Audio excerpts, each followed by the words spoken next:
Being. By Anthony D'Andrea, written in August 2010. Moses saw it.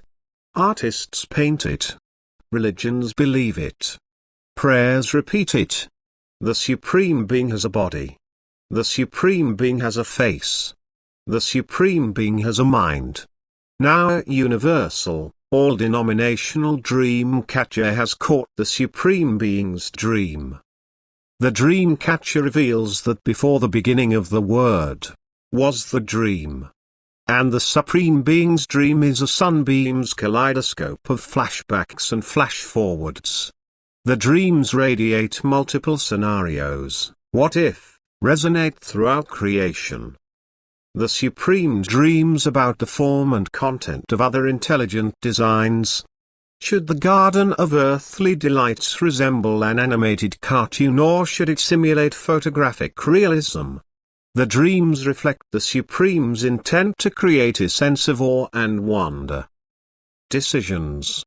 Decisions. It's not easy being supreme. Determining the perfect shape of the sky is hard. Sphere or cube? Form should follow function, but sometimes beauty trumps efficiency.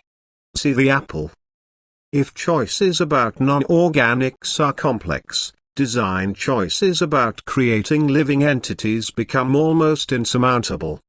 Getting a pink flamingo to smile is an art and not a science, as any respectable evolutionist will confirm.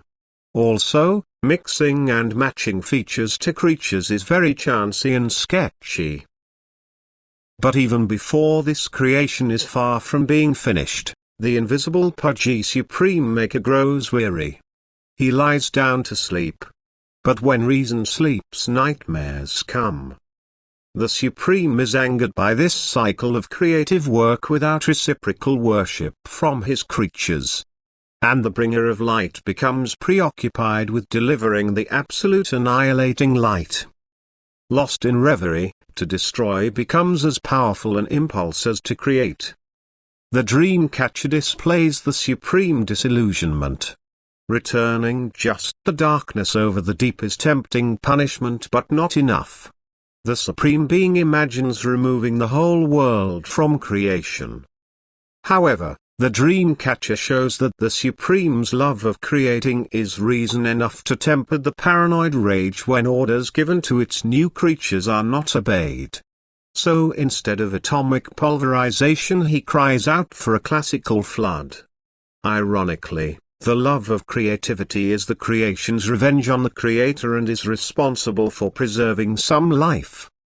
After all, this invisible Supreme Being is omniscient, omnipresent, and omnipotent. It knows that its perfect knowledge can be discriminating.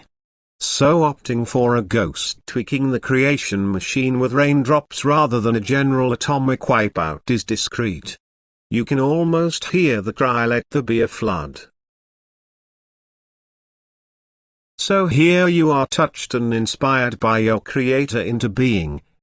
Modeled in a fashion after it. Gift-trapped as a mummy like a crash dummy to conceal your invisibility. With all the world covered in water, you swim and swim in the twilight, searching for a place to land. Searching for paradise lost, you find a lonely outpost, an ersatz ark, a lighthouse in a dark watery world. Here you stop to rest. In this well-lighted place you await the rainbow, the Supreme Being's signal that the worst is over.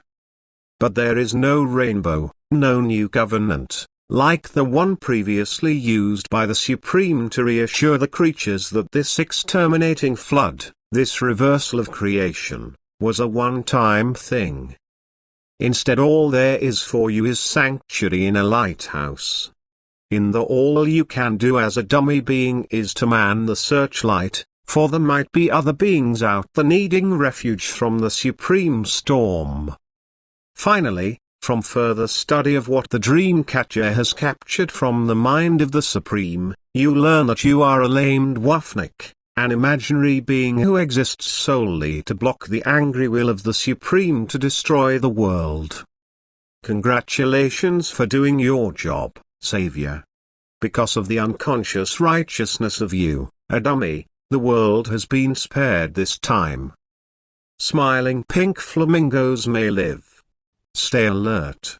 Forever stopping supreme destruction will become a recurring dream, a duty of yours.